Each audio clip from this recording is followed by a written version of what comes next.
What is up, everybody? It is I, Ronin, and today I'm coming at you with a learning how to play for Abhyss, and, Abhyss, what to say about Abhyss?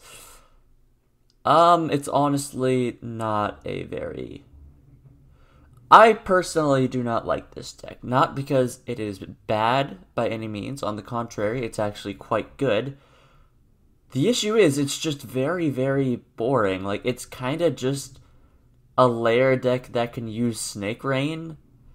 And I guess, like, it's cool you can use Snake Rain, because Snake Rain is a really cool card, but at the same time, there are much more interesting variants on, like, board-breaking lair. But, yeah, no, not to say it's bad, but let's go ahead and just get right into it and explain it. So, what Abhyss does is it sets up the graveyard, tributes some stuff on the field, and summons Disrupty Boys. The Disrupty Boys you will be summoning are your Abhyss, Deity of the Abyss, Amnesia, Queen of the Abyss, Aaron, King of the Abyss, Curse, Dawn of the Abyss. There's also another Abyss one, Aleph, Dusk of the Abyss, which you can use, but I personally was not a fan of that, and EDO Pro kind of glitched out for me, so yeah. Side it if you like, but I don't know. I'm not a huge fan of this one, honestly, so eh. Yeah, so basically they all have various effects. These ones, that being Curse and Aleph, will require 1 tribute on the field of a monster. Aaron and Amnesia require 2, and Ogdibus requires 3. Obviously, you know, Lair helps with this as you contribute your opponent's now dark monsters. However, only one of them to summon your things from the grave, allowing you to basically spend your opponent's resources for something like Curse, problem monsters for things like Aaron and Amnesia, and just another problem monster for stuff like Octopus. And they each have different effects. So, Curse, when special summoned, lets you special summon a level 4 or lower Abyss monster from your grave. However, it cannot activate its effects. Also, your opponent gets to special summon a monster from their graveyard as well. So that's okay, I guess. Negates the effects that your opponent's monster gets summoned, so yeah, it's alright. Aaron, and these ones are the actual disruptions. Aaron, again, requires 2 tributes from the grave. Lets you send a random card from your opponent's hand to the graveyard when they add a card from deck or graveyard to hand. And if a monsters your opponent controls is sent to the graveyard by a card effect, except during the damage step, you can add a light or dark reptile from your deck to your hand or graveyard to hand, except for itself. Each effect is a hard once per turn. Amnesia does a similar thing, except it comes with special summoning monsters from, you know, deck or graveyard, I believe. Yeah, if a monster is a special summon from your opponent's graveyard, except during the damage step. You can send a card your opponent controls to the grave, and if a monster is sent from your opponent's hand or deck to the grave, except during the damage step, you can special summon a light or dark reptile from the grave, except for itself. So these 2 are kind of the main ones you want, as they are the ones that provide the most disruption. We also have Octopus, who's just a quick effect board wipe, effectively. It touches everything that it wasn't summoned from the graveyard. That's a monster, so it's decent. However, it can only use this ability once while it's on the field. It is potentially loopable, so take that as you will. So yes, generally speaking, what you want to do is get this in the graveyard. Hopefully you have Lair, or one of these 2 really. Tribute 1 monster you control, 1 your opponent controls, and set up disruptions in just big numbers. The other things we have are the lower level Abyss things, which certainly do help. Mostly Nihil and Null. So, when Nihil and Null are in the hand, they can be sent to the graveyard in order to send a reptile of opposite attributes to the graveyard. Null has the additional effect that it can special summon itself from the graveyard if you control an Abyss monster or no monsters. Nihil, when normal summoned, is able to search a Abhyss spell trap from your deck and add it to your hand. The Abyss spell traps you'll be searching are Snake Lily of the Abyss or Emptiness of the Abyss. So, Snake Lily, the one you're much more likely to search. Foolishes a reptile from the graveyard. Then, if there are 5 or more reptile monsters with different names in your grave, you can special summon a reptile from the grave. It is a hard one to return.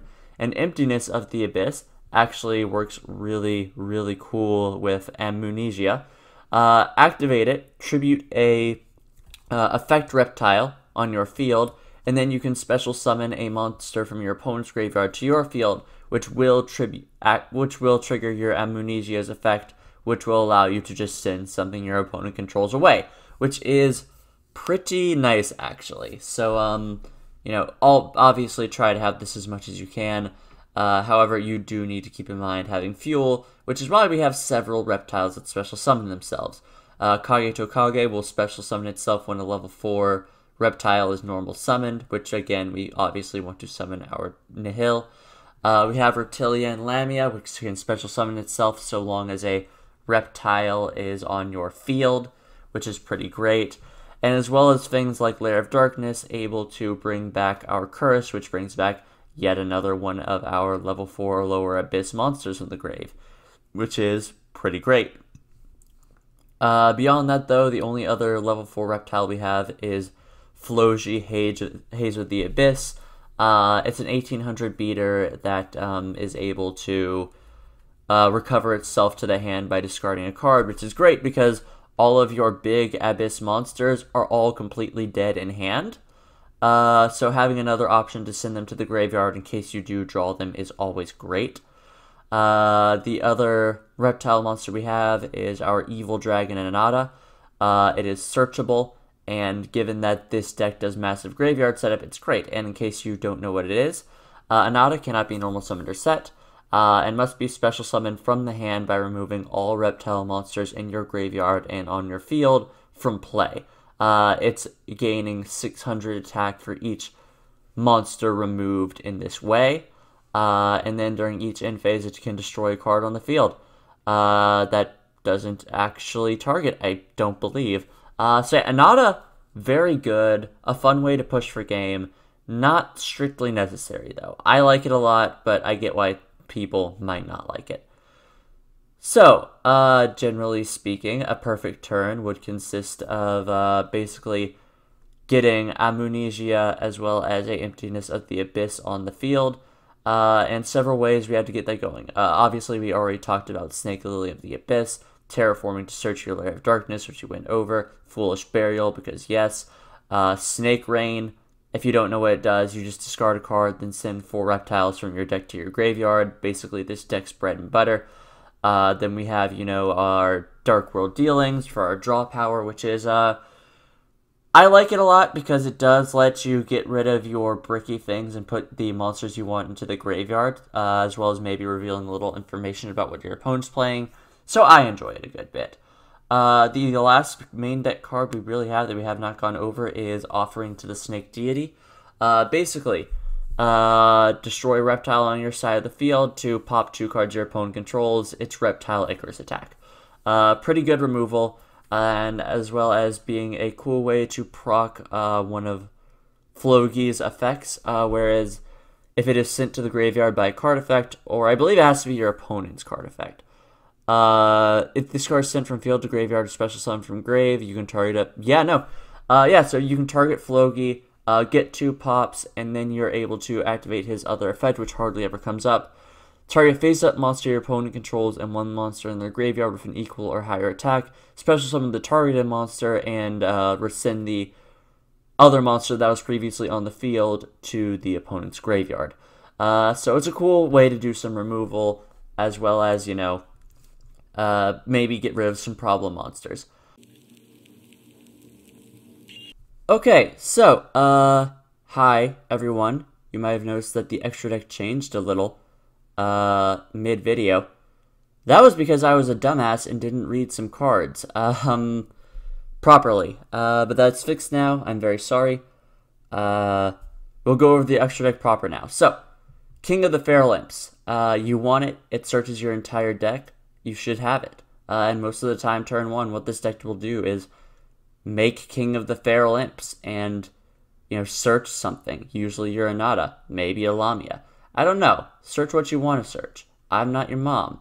Beyond that, though, we have pretty standard stuff. We have our Nightmare package for removal, Boral Sword for OTKs, Boral Load for being a problem card, Tachyon Dragon, and Hope, because Tachyon Dragon has the ability to negate everything and stop some battle phase shenanigans. And Hope because it has the ability to be a spell trap negate. Reptilian is really cool because, it requires a Reptilian tuner and a non-tuner, which Lamia is. When it's synchro summoned, it pops everything on the field with 0 attack that your opponent controls, and you draw a card for each. Lamia drops something to 0 when it special summons itself, so it's a very nice way to get a draw and extend if we need to.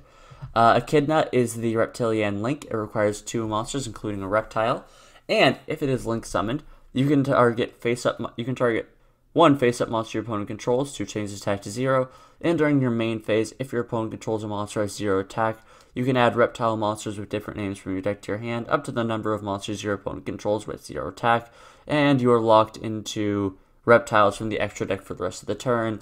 It is a hard once return. So, Echidna is honestly a really cool link monster. I like it a lot. The fact that it has 200 attack sucks, but it does allow us to do some crazy searching potentially. So, yeah, I do like having this.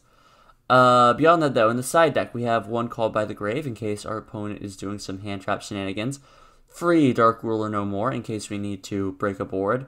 Free triple tactic talents in order to better sort of deal with a opponent's hand trap if we get stopped, because this deck can be stopped by hand traps pretty significantly. 1 Feather Duster in case there's back row.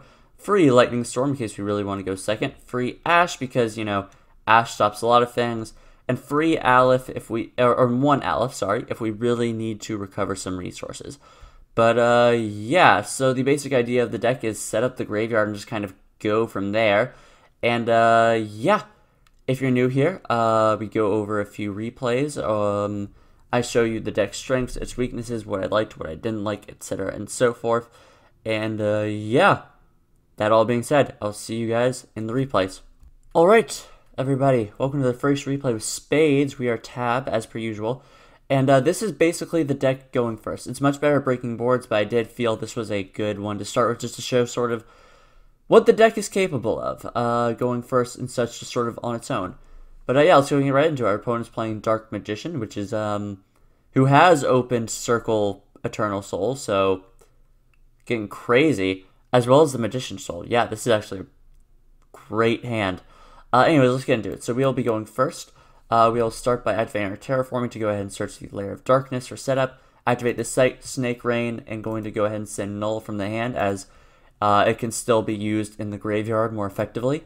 We send all of our big boys, so, not going to draw any bricks anymore.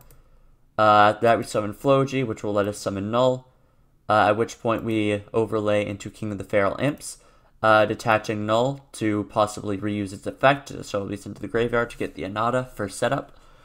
After which we are going to tribute our Dawn of the Abyss in order to summon it. Thankfully, our opponent does not have a graveyard yet, so they can't revive anything. And it will let us revive our Floji in defense mode, setting the Emptiness of the Abyss in order to do some stuff with that, because we now have something we can tribute.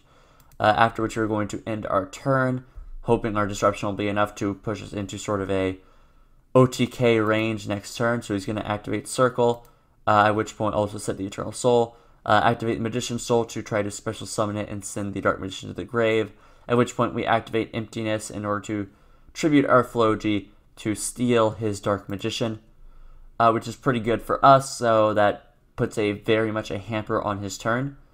He's going to go ahead and set up with the Soul Servant in order to get the Magician's Navigation, though, at which point he will surrender.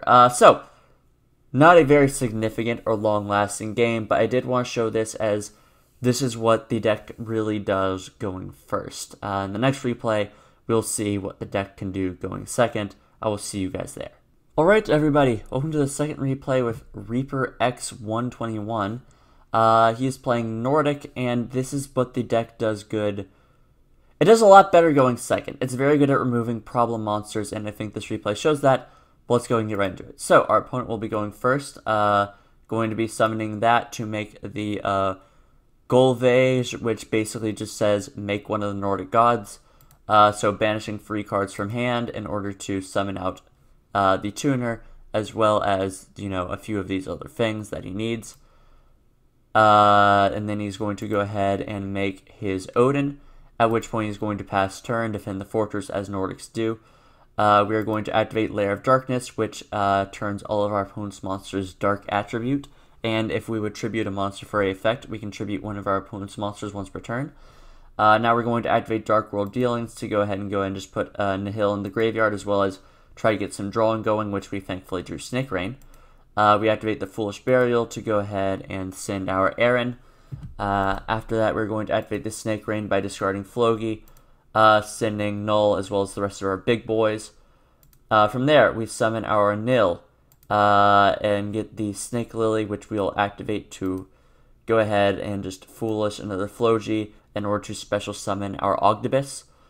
From there, we activate Aaron's effect from the grave to tribute our Nihil as well as his Odin in order to bring him back. However, that is going to be proccing the Abhyss as a god lit the field. He's able to banish some stuff in order to summon a new god, which he's going to be summoning 4.